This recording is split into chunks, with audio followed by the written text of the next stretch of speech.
Muchas gracias por la invitación. Efectivamente, creo que sí, que con temas como los que estamos tratando, el único camino de poder avanzar es el trabajo colectivo, así que quería empezar retomando con las cuestiones con las que Eli cerraba, lo que se refería María recién. Creo que sí, que una cuestión central, en mi caso yo soy investigadora del CONICET, soy investigadora del área de Economía y Tecnología de Flaxo. Quiero reivindicar ambas cuestiones porque tanto los temas y problemas que estamos trabajando como la manera, como la dinámica institucional que se supo construir están bajo ataque en la actualidad. Entonces realmente la situación tanto del trabajo en general sobre relaciones laborales, hay otros compañeros que están en distintas dependencias del Estado sufriendo avances laborales muy regresivos, como en el marco de la producción de conocimiento científico. Bueno, estas tareas que supimos consolidar y construir están bajo ataque en la actualidad, ¿no? Y quería no solo detenerme un minuto en estas condiciones de producción, que son muy difíciles, digo, en general uno tiene que pensar de dónde puede plantarse, sino también en las herencias. Digo, en realidad este tema, yo estoy acá en esta mesa como representante de una gran cantidad de sectores del mundo académico que están comprometidos con estos temas hace mucho tiempo y que desde distintas disciplinas, desde el campo de la economía, en el caso yo trabajo en el área de Economía y Tecnología de Flaxo, que analiza hace décadas las transformaciones económicas de la Argentina, junto con otros programas de investigación, hemos usado el archivo del CISEA de la UBA, de la Facultad de Ciencias Económicas de la UBA, hemos trabajado con colegas de muchos otros equipos de investigación, hemos heredado estudios sobre los cambios y las transformaciones operadas por las dictaduras en las relaciones laborales hace muchas décadas. Desde los años 80 viene poniéndose sobre el tapete la implicancia que tuvieron las dictaduras no solo en Argentina, sino en toda la región en términos de su carácter antiobrero y antisindical. Y es en ese marco, y solo por esas condiciones de posibilidad, efectivamente por esta alianza institucional que permitió pasar de investigaciones individuales en una acumulación siempre limitada, porque ustedes saben que por más que uno se esfuerce e intente, una cabeza sola piensa siempre mucho menos que lo que implica el trabajo colectivo. Entonces, en ese sentido, yo vengo acá a representar un proceso de trabajo colectivo de mucho tiempo, ¿no?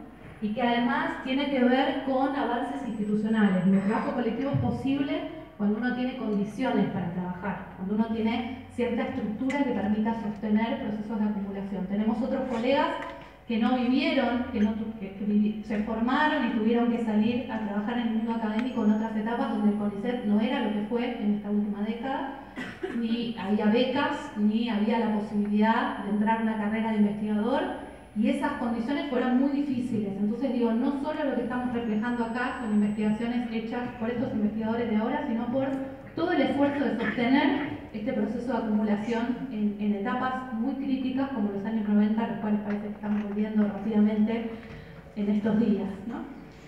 Y quería plantear en ese punto que hay efectivamente una mirada desde este conjunto de investigadores.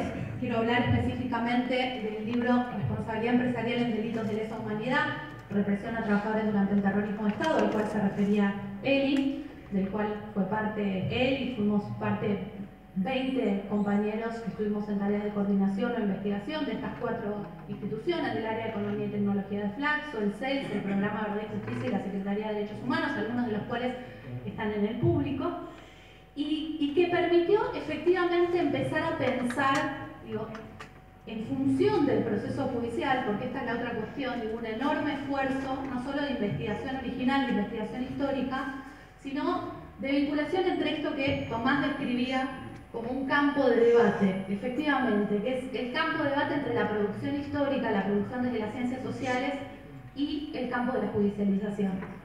Como bien indicaba Tomás, en el campo de la judicialización estamos pensando en responsabilidades individuales, estamos hablando de personas físicas, estamos hablando de hechos muy específicos y aislados, y nosotros en ciencias sociales trabajamos de otra forma, ¿no?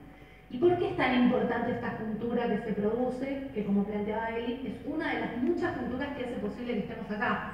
Digo, el diálogo con el movimiento de derechos humanos, con el movimiento sindical, el papel enorme de las víctimas que han sostenido una situación tremenda durante décadas el papel de los abogados. Bueno, esta cultura que aporta el campo de la investigación lo que permite es tratar de pensar esos hechos que aparecen como aislados y que aparecen como fruto de cuestiones azarosas y separadas unas de otras en el marco de un patrón de relaciones sociales, ¿no? Es este el ejercicio que estamos haciendo. En primer lugar, lo que intentamos fue investigar 25 empresas a lo largo y a lo ancho del país para las cuales teníamos evidencias de involucramiento, algún tipo de participación empresarial en delitos de lesa humanidad.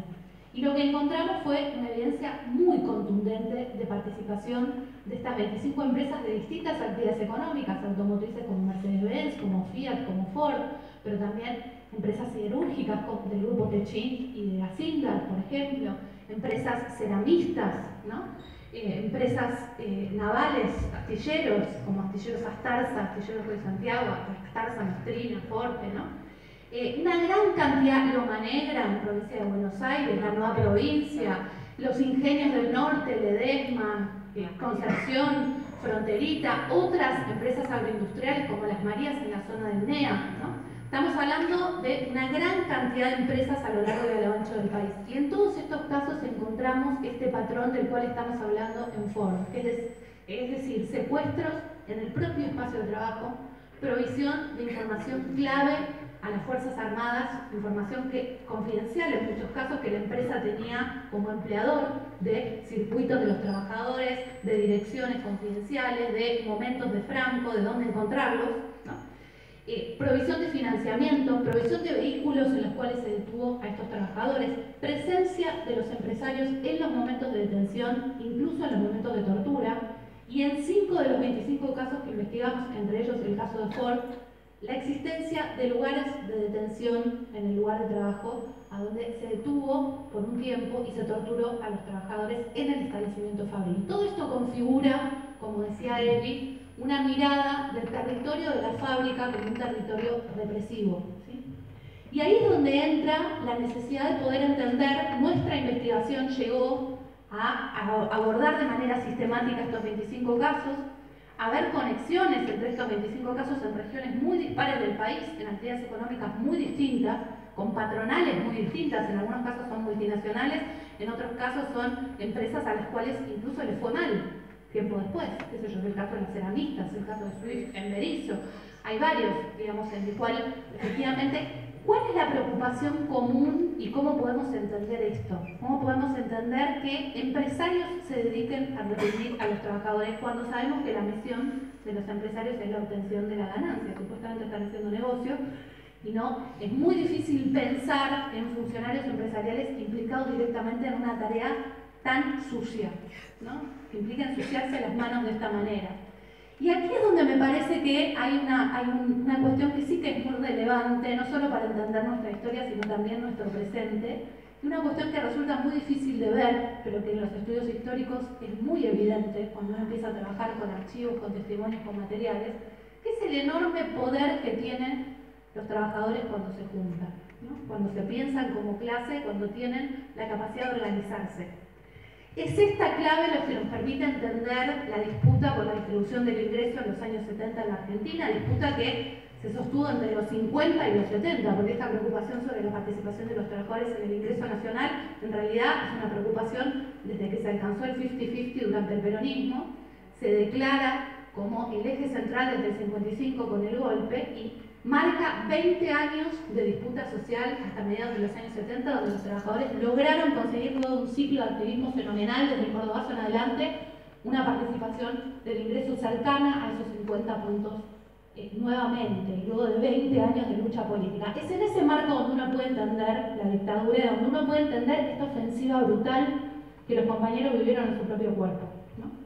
Y es en este punto donde me parece que la dimensión capital-trabajo nos permite iluminar cuestiones que aparecen como muy difíciles de ver. Es eso lo que hoy nos permite entender la obsesión con el movimiento sindical, la persecución brutal, y digo, estamos en UTE, los docentes se han convertido en la actualidad en el baluarte de la persecución a los trabajadores en términos de negarles el derecho a la paritaria nacional. ¿Qué implica la negación de la paritaria nacional? No podés negociar unitariamente, sino que cada uno depende de su fortaleza específica. No hay sujeto colectivo. Lo que hay son realidades distintas a lo largo del país y a cada uno que le toque lo que pueda conseguir, ¿no? Entonces, la anulación de la paritaria nacional es eso, es discutir ese poder que tiene la clase trabajadora cuando discute colectivamente. La represión a la carpa docente implica la represión incluso cuando no haces paro. Te critico cuando haces paro, pero cuando encontrás otra manera de pelear, voy y te reviento a palos para que esa sea una vía terminada, ¿no? ¿Qué sucede con la persecución a los líderes sindicales en la actualidad? Hay un proceso de ensuciamiento y de bastardeo permanente del papel de los líderes sindicales, intentando asimilarlos a todos con algunos exponentes execrables del movimiento sindical. Entonces parece que la tarea sindical es sucia, está en búsqueda del propio beneficio. Bueno, este mismo proceso es lo que vivieron los compañeros, es lo que de ahí venimos, digamos. Este proceso justamente se da después de hablar del movimiento sindical como la guerrilla industrial, como los subversivos, como los que lideran el proceso de desestabilización, ¿no? Entonces la protesta social se iguala con procesos de subversión y de ruptura brutal del orden, y esto abre el camino para las dos cosas, para el disciplinamiento, la represión y el reordenamiento de las relaciones laborales, que, como planteaba ahí, tiene muchos planos. Tiene el plano de lo salarial, tiene el plano de las relaciones de trabajo, tiene el plano de lo que implicó la reforma brutal de la ley de contrato de trabajo durante la dictadura, digamos, el activismo legal intenso de la dictadura. Es este marco lo que nos permite entender los instrumentos. Ahora estamos intentando con otros compañeros, algunos de los cuales están acá presentes, haciendo una tarea enormemente valiosa, es poder empezar a probar no solo esta responsabilidad colectiva de los sectores empresariales, no solo la responsabilidad de las empresas, que fue en lo cual nos centramos en esta investigación, sino además poder entender estas jerarquías internas de las empresas que nos marcan las responsabilidades individuales. Y esto es un paso enorme. En el caso de las Fuerzas Armadas, al mirar un organigrama, uno puede ver de qué son responsables cada uno de los militares en función de la descripción de sus puestos. Esto nunca se hizo en el caso de los empresarios, ¿no? Entonces este juicio pone sobre la mesa, además, no solo la responsabilidad genética de la empresa, sino de cada uno de los funcionarios que tuvieron responsabilidad dentro de esa estructura empresarial. Por eso, en verdad, lo que planteaba Tomás, es cierto que uno debería poder discutir la responsabilidad de la empresa como persona jurídica, no solo de las personas físicas, pero el desafío de tener que pensar en términos de las personas físicas a nosotros nos lleva a entender los mecanismos de funcionamiento, que de lo que hablan es de prácticas de control inmensas dentro del territorio de trabajo, donde cada uno de los movimientos está milimétricamente controlado, donde tenés fuerzas de seguridad que deciden quién entra y quién no. Nosotros, de hecho, no podemos entrar al territorio de la fábrica, no podemos ver el territorio del cual nos hablan los compañeros. Hubo que reconstruirlo con mapas, con croquis, hubo que entender la dinámica interna de funcionamiento adentro de la fábrica para entender lo que había significado ese proceso represivo, ¿no? Y para entender lo que había, en qué marco había tenido lugar, cuál era el papel del comedor, qué implicaba una huelga en el comedor. Implicaba que la fábrica se paraba, porque si la gente no puede comer, no puede volver a la línea de producción. Por lo tanto, un paro ahí implica una disrupción total. ¿Qué implica que la fábrica se pare? Bueno, millones y millones de pérdidas. Por lo tanto, claramente estamos hablando de cuestiones centrales que ponen en jaque no solo a esa empresa, sino al grupo en su conjunto. Estamos hablando de una empresa multinacional, cuyos conflictos en alguna parte del mundo implican, por supuesto, a la casa matriz y al grupo en su conjunto. Es en este sentido en que estamos trabajando desde el campo de la investigación para poder iluminar algunas cuestiones que por un lado son específicas para la causa, que son específicas para este caso, pero que en realidad me parece que nos hablan de la fertilidad, de la importancia de poder ver los procesos políticos a la luz de la matriz capital-trabajo, que nos permite ilustrar la fuerte relación. No es una cuestión solo de Fuerzas Armadas y militancia política. El papel de la clase trabajadora en los 70, a lo largo de toda nuestra historia, es central y nos permite ver a dónde se juegan determinados núcleos de poder, ¿no? Entonces me parece que desde este punto acompañar el juicio de Ford no es solamente acompañar a los compañeros que tuvieron padecimientos terribles, que vivieron en su propia carne este proceso de reconfiguración de relaciones sociales que todos vivimos como sociedad en su conjunto, pero que algunos vivieron directamente en padecimientos individuales que necesitan reparación, que exigen reparación para ellos y para todos los demás, digamos. sino también lo que nos implica es poder reconocer por qué les hicieron lo que les hicieron. No fue un error, no fue un exceso.